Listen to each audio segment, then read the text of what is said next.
ഇന്നത്തെ വീഡിയോയിൽ നമ്മൾ സംസാരിക്കാൻ പോകുന്നത് സിൽവിയ പ്ലാത്ത് എഴുതിയ പ്രശസ്തമായ നോവൽ ദ ബെൽ ജാറിനെ കുറിച്ചാണ്. ഇത് വെറും ഒരു കഥയല്ല, ഒരു യുവതിയുടെ മനസ്സിനുള്ളിൽ നടക്കുന്ന പോരാട്ടത്തിന്റെ കഥയാണ്. പുറമേ നോക്കുമ്പോൾ എല്ലാ സൗകര്യങ്ങളും വിജയവുമുള്ള ഒരാൾ ഉള്ളിൽ എങ്ങനെ തകർന്നു പോകുന്നു എന്നതിന്റെ വളരെ സത്യസന്ധമായി അവതരിപ്പിക്കുന്ന ഒരു നോവലാണിത്. അപ്പോൾ നമുക്ക് കഥയിലേക്ക് കടക്കാം. കഥയുടെ തുടക്കം. കഥ പറയുന്നത് എസ്തർ ഗ്രീൻവുഡ് എന്ന 20ഓളം വയസ്സുള്ള ഒരു യുവതിയാണ്. അവൾ വളരെ ബുദ്ധിമതിയാണ്. പഠനത്തിൽ എപ്പോഴും മുന്നിലാണ്. എഴുതാൻ വലിയ ഇഷ്ടമാണ്. ഒരു പ്രശസ്ത എഴുത്തുകാരിയാവുക എന്നതാണ് അവളുടെ ഏറ്റവും വലിയ സ്വപ്നം. അവളുടെ കഴിവ് കാരണം ന്യൂയോർക്കിലെ ഒരു പ്രശസ്ത ഫാഷൻ മാഗസീനിൽ ഒരു മാസത്തെ ഇന്റേൺഷിപ്പ് ലഭിക്കുന്നു. ന്യൂയോർക്ക്, തിളങ്ങുന്ന നഗരജീവിതം, വലിയ ഹോട്ടലുകൾ, പാർട്ടികൾ, ഫാഷൻ ഷോസ്, പ്രശസ്ത എഴുത്തുകാരും എഡിറ്റർമാരും, ഇതെല്ലാം എസ്തർ ആദ്യമായി അനുഭവിക്കുന്നു. പുറമെ നോക്കുമ്പോൾ അവൾ എല്ലാം ആഗ്രഹിക്കുന്ന ജീവിതമാണ് ജീവിക്കുന്നത്. പക്ഷെ അവളുടെ മനസ്സിൽ സന്തോഷമില്ല.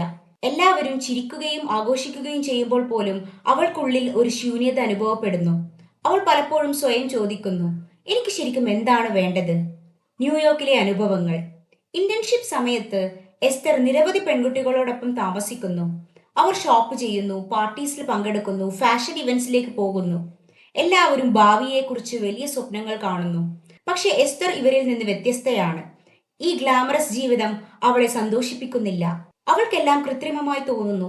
പലപ്പോഴും ആളുകൾ അഭിനയിക്കുകയാണെന്ന തോന്നലാണ് അവൾക്ക്. ചിരിയുടെ പിന്നിൽ ശൂന്യതയാണെന്ന് അവൾ വിശ്വസിക്കുന്നു. അവൾക്ക് റൈറ്റർ ആകണം. പക്ഷെ അതോടൊപ്പം ഒരു സാധാരണ ജീവിതവും നഷ്ടപ്പെടുത്താൻ അവൾ ആഗ്രഹിക്കുന്നില്ല.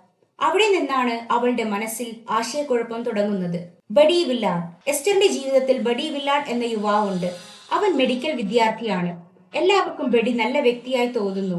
അവൻ ബുദ്ധിമാനാണ്, വിനയനുമാണ്, വിജയകരമായ ഭാവിയുമുണ്ട്. പക്ഷെ എസ്റ്ററിന് ബഡിയുമായി ഒരു മാനസിക ബന്ധം അനുഭവപ്പെടുന്നില്ല. ബഡി സ്ത്രീകളെ കുറിച്ച് വളരെ പരമ്പരാഗതമായ ചിന്താഗതിയുള്ള ആളാണ്. അവന്റെ അഭിപ്രായത്തിൽ ഒരു സ്ത്രീ ഒടുവിൽ ഒരു നല്ല ഭാര്യയും അമ്മയുമാകണം. പക്ഷെ എസ്റ്ററിന്റെ സ്വപ്നങ്ങൾ അതിനപ്പുറമാണ്. അവൾക്ക് ലോകം കാണണം, എഴുതണം, സ്വന്തം ജീവിതം സ്വന്തം തീരുമാനങ്ങൾ പ്രകാരം ജീവിക്കണം. ഈ വ്യത്യാസം അവരുടെ ബന്ധം പതിയെ തകർക്കുന്നു. ഇന്റേൺഷിപ്പ് അവസാനിച്ച് എസ്റ്റർ വീട്ടിലേക്ക് മടങ്ങുന്നു. അവൾക്കൊരു വലിയ പ്രതീക്ഷയുണ്ടായിരുന്നു, ഒരു പ്രശസ്ത റൈറ്റിംഗ് കോഴ്സിൽ പ്രവേശനം ലഭിക്കുമെന്ന്. പക്ഷെ അവൾ തിരഞ്ഞെടുക്കപ്പെടുന്നില്ല. അതിനുശേഷം അവളുടെ ജീവിതം പതിയെ മാറി തുടങ്ങുന്നു. അവൾക്ക് ഉറങ്ങാൻ കഴിയുന്നില്ല. രാത്രി മുഴുവൻ ഉണർന്നിരിക്കും. രാവിലെ എഴുന്നേൽക്കാൻ ബുദ്ധിമുട്ടാകും. മുൻപ് ഇഷ്ടമായിരുന്ന പുസ്തകങ്ങൾ പോലും വായിക്കാൻ കഴിയുന്നില്ല. ഒരു പേജ് വായിച്ചാൽ പോലും ശ്രദ്ധ കേന്ദ്രീകരിക്കാൻ കഴിയുന്നില്ല. എഴുത്തും നിൽക്കുന്നു. സ്വന്തം കഴിവ് നഷ്ടപ്പെടുമെന്ന തോന്നൽ അവളെ അലട്ടുന്നു. ജീവിതത്തെക്കുറിച്ചുള്ള ഭയം. എസ്റ്ററിനെ ഏറ്റവും കൂടുതൽ അലട്ടുന്നത് ഭാവിയാണ്.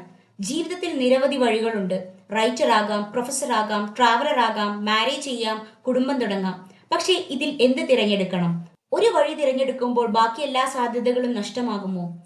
ഈ ചിന്ത അവളെ പൂർണ്ണമായി തളർത്തുന്നു. തീരുമാനമെടുക്കാൻ കഴിയാതെ അവൾ നിൽക്കുന്നു. സമയം മാത്രം മുന്നോട്ടു പോകുന്നു. ഫിഗ് ട്രീ എന്ന സങ്കല്പം. ഒരു ദിവസം എസ്തർ തന്റെ ജീവിതത്തെ ഒരു വലിയ അത്തിമരവുമായി താരതമ്യം ചെയ്യുന്നു. ആ മരത്തിലെ ഓരോ അത്തിപ്പഴവും ഓരോ ജീവിതമാണ്. ഒരു പഴം എഴുത്തുകാരിയുടെ ജീവിതം, മറ്റൊന്ന് അധ്യാപികയുടെ ജീവിതം, മറ്റൊന്ന് ലോകം ചുറ്റി സഞ്ചരിക്കുന്ന ജീവിതം, മറ്റൊന്ന് വിവാഹ ജീവിതം, മറ്റൊന്ന് പ്രശസ്ത കലാകാരിയുടെ ജീവിതം. അവൾക്ക് എല്ലാ പഴങ്ങളും വേണം. പക്ഷേ ഒരൊറ്റ പഴം മാത്രമേ തിരഞ്ഞെടുക്കാൻ കഴിയൂ.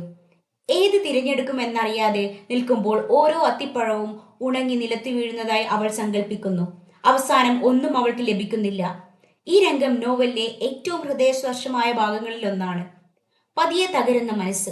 ദിവസങ്ങൾ കടന്നു പോകുന്തോറും എസ്തർ കൂടുതൽ ഒറ്റപ്പെടുന്നു. അവൾക്ക് ആളുകളോട് സംസാരിക്കാൻ താല്പര്യമില്ല. പുറത്തു പോകാൻ തോന്നുന്നില്ല. കണ്ണാടിയിൽ നോക്കുമ്പോൾ പോലും സ്വന്തം മുഖം പരിചയമില്ലാത്ത ഒരാളുടേതുപോലെ തോന്നുന്നു. ജീവിതത്തിന് അർത്ഥമില്ലെന്ന് അവൾ വിശ്വസിക്കാൻ തുടങ്ങുന്നു. അവളുടെ മനസ്സ് പതിയെ ഇരുട്ടിലേക്ക് പോവുകയാണ്. അവളുടെ കുടുംബം ഈ മാറ്റം ശ്രദ്ധിക്കുന്നു. പക്ഷെ അവളുടെ ഉള്ളിൽ എന്താണ് നടക്കുന്നതെന്ന് ആർക്കും പൂർണ്ണമായി മനസ്സിലാകുന്നില്ല. ആശുപത്രിയിലെ ജീവിതം. ഒടുവിൽ എസ്റ്ററിന് ചികിത്സ ആവശ്യമായി വരുന്നു.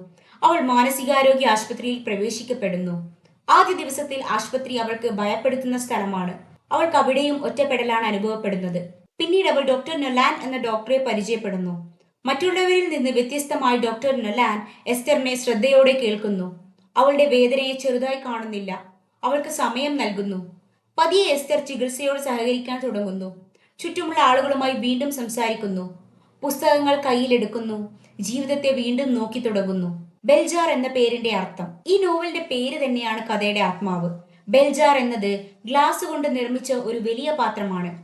അതിന്റെ ഉള്ളിൽ എന്തെങ്കിലും അടച്ചു വെച്ചാൽ അത് പുറത്തുള്ള ലോകത്തിൽ നിന്ന് വേർപെട്ടു പോകും. എസ്റ്റർ പറയുന്നത് താൻ അത്തരമൊരു ബെൽജാറിന്റെ ഉള്ളിൽ കുടുങ്ങിയിരിക്കുകയാണെന്നാണ്. പുറത്ത് സൂര്യൻ ഉദിക്കുന്നു, ആളുകൾ ജോലിക്ക് പോകുന്നു, കുട്ടികൾ കളിക്കുന്നു, ജീവിതം സാധാരണ പോലെ മുന്നോട്ടു പോകുന്നു. പക്ഷേ ബെൽജാറിന്റെ ഉള്ളിലുള്ള എസ്റ്ററിന് എല്ലാം മങ്ങിയതും അകലെയുമാണ്. ശുദ്ധവായു പോലും എത്താത്തതുപോലെയാണ് അവൾക്ക് തോന്നുന്നത്. ഈ ബെൽജാർ അവളുടെ മാനസികാവസ്ഥയുടെ പ്രതീകമാണ്. അവസാനം ചികിത്സയിലൂടെ എസ്റ്റർ പതിയെ മെച്ചപ്പെടുന്നു. അവൾ വീണ്ടും ജീവിതത്തിലേക്ക് മടങ്ങാനുള്ള തയ്യാറെടുപ്പിലാണ്. പക്ഷേ എഴുത്തുകാരി ഒരു സിനിമയിലെ പോലെ എല്ലാം ശരിയായി എന്ന അവസാനമല്ല നൽകുന്നത്. ജീവിതം എപ്പോഴും അനിശ്ചിതമാണ്. ബെൽജാർ വീണ്ടും ഒരിക്കൽ അവളുടെ മുകളിലേക്ക് ഇറങ്ങി വരുമോ എന്ന ഭയം എപ്പോഴും അവളുടെ മനസ്സിലുണ്ട്. എന്നിരുന്നാലും ഇത്തവണ അവൾ ഒറ്റയ്ക്കല്ല. അവൾക്ക് സഹായിക്കുന്ന ആളുകളുണ്ട്, പ്രതീക്ഷയുണ്ട്. ജീവിതം വീണ്ടും തുടങ്ങാനുള്ള ധൈര്യവും പതിയെ തിരികെ വരുന്നു.